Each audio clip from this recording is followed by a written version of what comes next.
My friends, fellow readers, and travelers between science and imagination, what you are about to see belongs to a quiet corner of the Derek Jones and the Dark Mirrors universe. It is not the main highway of the story, but a luminous side road, one that bends through time, through the very idea of history itself, and re-emerges on the planet Paradiso.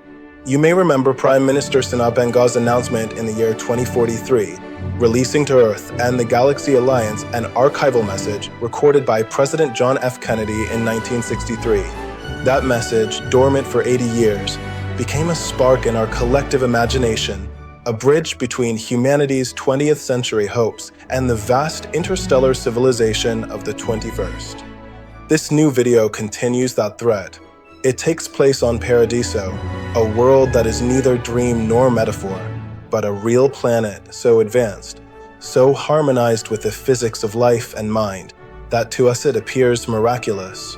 In the Derek Jones canon, Paradiso is reachable not by dark mirrors, those obscurium, 274 wormholes that bend space-time, but by worthiness of perception itself. The dark mirrors are instruments. Paradiso is the destination.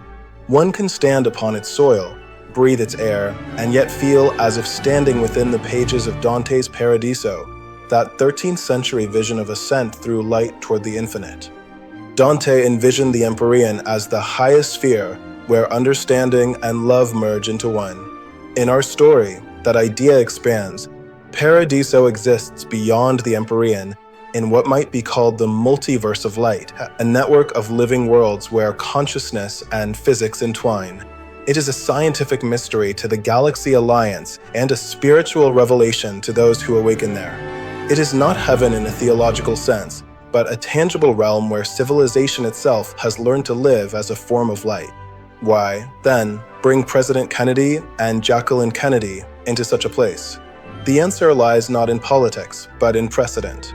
Throughout the history of science fiction, authors have drawn on real historical figures to ground the fantastic in the recognizable, reminding us that imagination does not abandon history, it converses with it.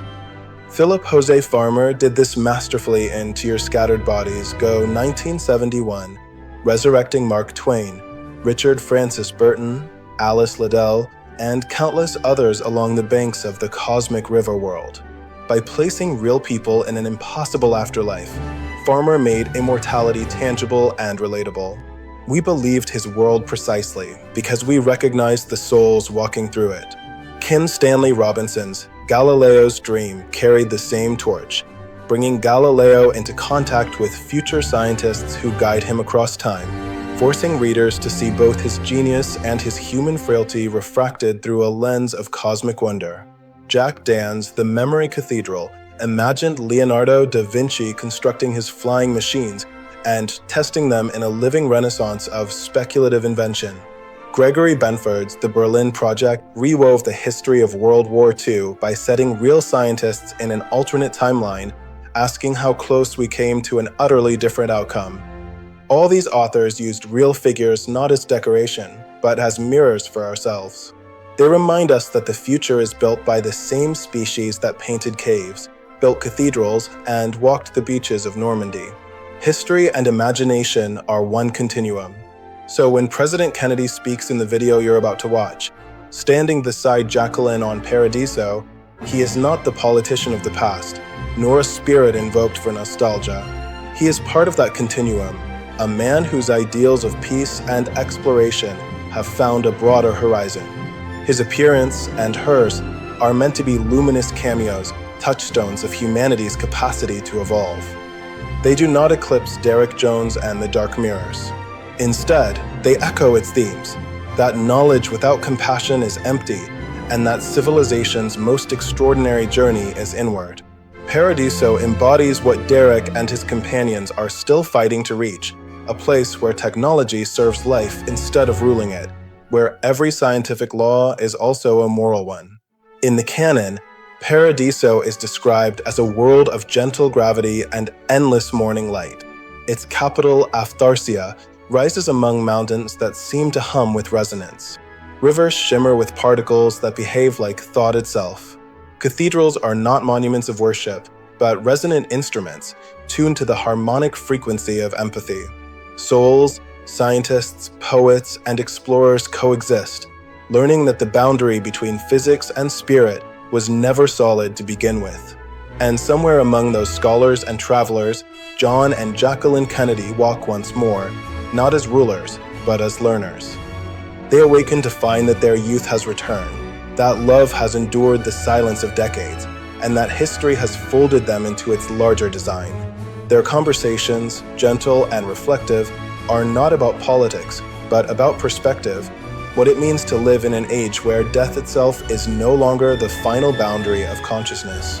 For those concerned that introducing such figures might overshadow the central story, let me reassure you, the Derek Jones series remains a young adult journey about discovery, courage, and scientific awe.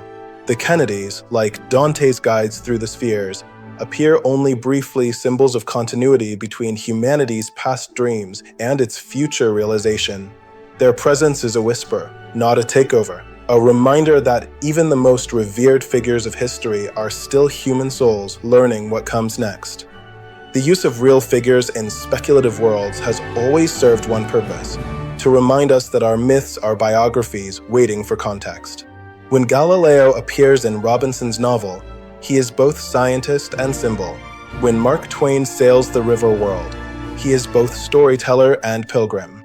When the Kennedys appear on Paradiso, they are both memory and possibility, representatives of a species that refuses to let its story end on one small planet. Paradiso is not a heaven invented for comfort. It is a frontier revealed by consciousness itself. The Galaxy Alliance calls it a Type 5 world, where matter and mind are intertwined, where cities grow as extensions of thought, and where the laws of physics are written in compassion as much as in mathematics. To the inhabitants, light is not merely energy, it is language. And through that language, worlds communicate. When President Kennedy looks into the camera and says, "We must treasure the journey of our lives and be in no hurry to join me in this majestic place," he is offering the essence of the series' moral geometry, that enlightenment is never an escape from life, but a deeper engagement with it. He reminds us that Paradiso, and every higher civilization, depends on what we choose to become on Earth. In this sense, Paradiso is science fiction's answer to Dante's final canto, a place where the human story continues, where exploration and transcendence are the same act.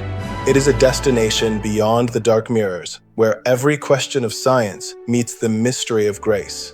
So, as you watch the following transmission, see it not as a departure from Derek Jones and the dark mirrors, but as its reflection across time. A meditation on how far humanity might travel once it learns to see both technology and history as languages of the same infinite source. Every civilization carries its poets and its presidents. Every age has its dreamers and its doubters. But beyond them all lies a simple question that drives both science and faith. What awaits us when knowledge and compassion finally meet? On Paradiso, that question has an answer. Paradiso is an unfathomable ocean of light,